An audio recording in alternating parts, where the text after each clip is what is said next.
दोस्तों बहुत बहुत स्वागत करता हूं आप सभी का। आज मैं आपको इलेक्शन कमीशन के एक ऐसे दांव की तरफ ध्यान आकर्षित कराना चाहता हूं जिसको लेकर कोई भी चर्चा नहीं कर रहा है। हालांकि बहुत सारे जो इंटेलेक्चुअल लोग हैं वो इस मुद्दे पर खुलकर बातचीत कर रहे हैं और इस पर कई बार कुछ लोगों ने डिबेट भी किया।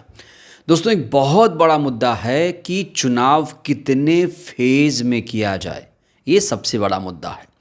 और इससे बड़ा मुद्दा ये है कि जब चुनाव होता है तो उसके 4-5 दिन के बाद मतगणना की जो तारीख तय होती है, इसको लेकर अब बहुत सारे लोगों ने विरोध शुरू कर दिया है।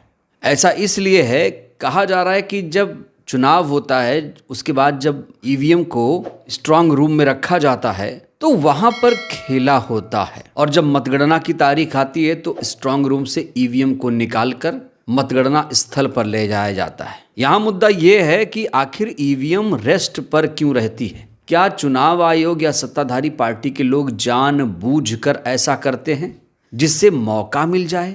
दोस्तों ये सवाल इसलिए खड़ा हो रहा है क्योंकि पिछले दिनों बिहार में क्या हुआ? बिहार में सड़क पर वीवीपैट की पर्चियां, ईवीएम वीवीपैट की पर्चियां पाई गई। आपको पता है वीवीपैट की कितनी कीमत है?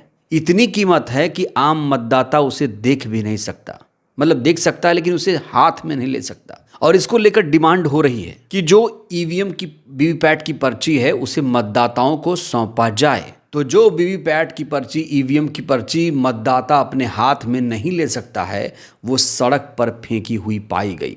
और इसको लेकर इलेक्शन कमीशन ने कार्रवाई भी की। एआरओ को सस्पेंड किया गया, एफआईआर दर्ज करने के आदेश दिए गए। कार्रवाई हुई, उसके बावजूद इलेक्शन कमीशन ने कह दिया कि ये जो पर्चियां पाई गई हैं ये मॉक पोल की पर्चियां हैं। इतना ही नहीं दोस्तों, जो स्ट्रांग रूम है उसकी सुरक्षा बड़ी तगड़ी होती है। 3 लेयर सुरक्षा होती है, कमांडोज तैनात किए जाते हैं, सीसीटीवी से उसकी निगरानी होती है। अब खबर आ रही है कि कई जगहों पर सीसीटीवी कैमरे बंद पाए गए हैं, डिस्प्ले उड़ा हुआ है। तो चुनाव आयोग इस मुद्दे पर भी ध्यान नहीं दे रहा है। वो बड़े लाइटली तरीके से इस मुद्दे को ले रहा है और कह रहा है कि ऐसा हो जाता है, इसमें कोई दिक्कत नहीं है, सब बहुत ईमानदार लोग हैं, नेता लोग आजकल कहाँ बेईमानी करते हैं। इसलिए चुनाव आयोग बड़े ही खामोशी से, बड़े ही इत्मीनान से अपनी बातें कर रहा है, उस पर कोई भी गंभीरता नहीं दिखा रहा है।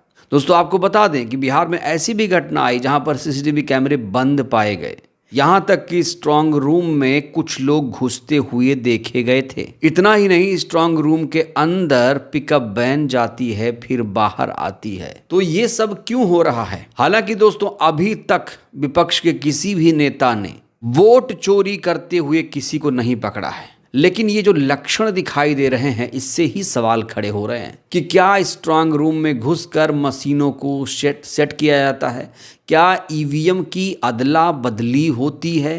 क्योंकि आरोप विपक्ष के यही हैं, जो मशीनें स्ट्रांग रूम में रखी गई हैं वहाँ हेरा फेरी की जाती है, वोट की हेरा फेरी होती है, ईवीएम की अदला बदली होती है जिससे चुनाव को प्रभावित किया जा सके, और ये हर स्ट्रांग रूम में नहीं होती है। दोस्तों अगर ये घटनाएं देखने को नहीं मिलती तो चुनाव आयोग पर प्रश्न नहीं खड़े होते, चुनाव आयोग बिल्कुल निष्पक्ष माना जाता। लेकिन चुनाव आयोग पर सवाल इसलिए खड़ा हो रहा है क्योंकि चुनाव आयोग बार बार ईवीएम की डिमांड करता है। पूरा देश चाहता है, देश की 90% आबादी चाहती है कि बैलेट पेपर से चुनाव हो और चुनाव के तुरंत बाद अगले दिन मतगणना हो। लेकिन इस मुद्दे पर अभी तक समाधान नहीं किया गया है। कई चरणों में चुनाव होते हैं। अब बिहार को ले लीजिए, 6 तारीख को पहले चरण की वोटिंग हुई थी। अब वो ईवीएम धूल फांक रहे स्ट्रांग रूम में, अलग अलग तरीके से हरकतें भी आप देख रहे हैं। अब वो ईवीएम जाएगी मतगणना स्थल पर 1 हफ्ते के बाद। क्यों भाई? 1 हफ्ते के बाद वहाँ क्या करेगी ईवीएम? और जो ईवीएम रखी हुई है वहाँ सिक्योरिटी इतनी ढीली क्यों है, ये बड़ा सवाल है। कोई अंदर बाहर कैसे जा सकता है? विपक्ष के नेता तो ये कह रहे हैं कि सत्ताधारी पार्टी के कार्यकर्ता ईवीएम स्ट्रांग रूम के अंदर ही घुस जाते हैं। पिकअप वैन तक वहाँ दोस्तों दिखाई गई है, जबकि पिकअप वैन की कोई भी ज़रूरत नहीं थी। वहाँ 24 घंटे तैनाती रहती है, इसके बावजूद वहाँ पर लोग घुसते हुए देखे गए, वैन को घुसते हुए देखा गया। तो अब मुद्दा एक बार फिर से उठा है कि बैलेट पेपर से चुनाव क्यों नहीं कराया जा रहा है। और जब वोटिंग की तारीख, मतदान की तारीख तय होती है कि इतनी तारीख को मतदान होगा, तो उसके अगले दिन ही काउंटिंग की तारीख, मतगणना की तारीख तय क्यों नहीं होती? क्या इसमें भी कोई खेल है? जी हाँ दोस्तों, कहा जा रहा है इसी में ही बड़ा खेल खेला जाता है। ईवीएम की अदली बदली का खेल यहीं पर शुरू होता है और इसीलिए तेजस्वी यादव ने एक बार फिर से इलेक्शन कमीशन को घेरना शुरू कर दिया है। दोस्तों इस हेडलाइन को देखिए, तेजस्वी यादव ने चुनाव आयोग को घेरा, कहा आंकड़े छुपा रहा इलेक्शन कमीशन, स्ट्रांग रूम में सीसीटीवी बंद। बिहार में सड़क पर मिली वीवीपैट पर्चियां, चुनाव आयोग ने एआरओ को किया सस्पेंड, एफआईआर दर्ज करने के आदेश। जब सब कुछ ठीक था, जब वो पर्ची मॉक पोल की थी, तो फिर एआरओ को सस्पेंड क्यों किया गया? ये बहुत बड़ा सवाल है। क्या चुनाव आयोग सत्ताधारी पार्टी के साथ मिला हुआ है? दोस्तों आपको बता दें, ये बार बार विपक्ष के नेताओं द्वारा कहा जाता है कि बीजेपी और चुनाव आयोग अब मिल चुके हैं। चुनाव आयोग बीजेपी के किसी भी नेता के खिलाफ कोई भी कार्रवाई नहीं करता और जब शिकायत विपक्ष की जाती है बीजेपी के द्वारा, तो चुनाव आयोग तुरंत सक्रिय हो जाता है। जब विपक्ष के नेता बीजेपी पर आरोप लगाते हैं, जब उनके नेता फंसते हैं चुनाव के दौरान, तो चुनाव आयोग कोई कार्रवाई नहीं करता है। जब विपक्ष चुनाव आयोग के खिलाफ कोई बात करता है तो बीजेपी को बुरा लग जाता है, बीजेपी के लोग प्रेस कॉन्फ्रेंस करने लग जाते हैं। इसीलिए यहाँ पर सवाल खड़ा हो रहा है, क्या वाकई बीजेपी और चुनाव आयोग एक ही हैं? और अगर ऐसा है तो फिर लोकतंत्र का क्या होगा? हमारे देश में जो मजबूत लोकतंत्र बहाल किया गया है संविधान के द्वारा, वो लोकतंत्र फिर तो खोखला माना जाएगा। क्योंकि जिस देश में निष्पक्ष तरीके से चुनाव नहीं होता है दोस्तों, वहां आप मजबूत लोकतंत्र की उम्मीद मत करिए। अगर वोट चोरी से सरकार बनाई जाएगी तो फिर उन मतदाताओं के भावना, लाखों मतदाताओं, करोड़ों मतदाताओं की भावनाओं से कहीं ना कहीं खिलवाड़ हो रहा है। एक वोट की बहुत बड़ी कीमत होती है।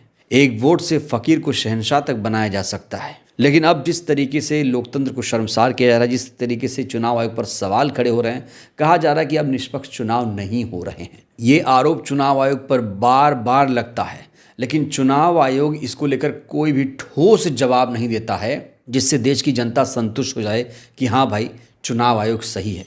हर कोई चुनाव आयोग को शक की निगाह से देखता है। और अभी जो ज्ञानेश कुमार हैं दोस्तों, जानते हैं ज्ञानेश कुमार मोदी शाह के बहुत करीबी, बहुत फेवरेट चुनाव आयुक्त हैं। इनकी नियुक्ति कैसे हुई आपको पता है ना? एक केंद्रीय मंत्री और प्रधानमंत्री के बहुमत से हुई है। क्योंकि चुनाव आयोग की नियुक्ति 3 लोग करते हैं, विपक्ष के नेता, केंद्रीय मंत्री प्लस प्रधानमंत्री। पहले केंद्रीय मंत्री नहीं था, पहले सीजेआई थे। लेकिन मोदी सरकार नया कानून लेकर आई है कि कैसे चुनाव आयुक्त को चुना जाए। इसीलिए चुनाव आयोग की निष्पक्षता पर लगातार सवाल खड़े हो रहे हैं। वहीं खबर ये भी आ रही है कि अमित शाह लगातार होटल में चुनाव के अधिकारियों से मिल रहे हैं। इसको लेकर भी विपक्ष के तमाम नेता बड़े बड़े खुलासे कर रहे हैं। पवन खेड़ा ने इसको लेकर एक बहुत बड़ा खुलासा किया, आपने वीडियो भी देखा होगा। उन्होंने साफ तौर से कहा है कि जब होटल में शाह अधिकारियों से मिलते हैं तो फिर वहाँ लिफ्ट में शीशे पे कागज़ चिपका दिया जाता है जिससे कोई देख ना पाए कि कौन अधिकारी किससे मिल रहा है। तो चुनाव इस तरह से नहीं जीता जाता है।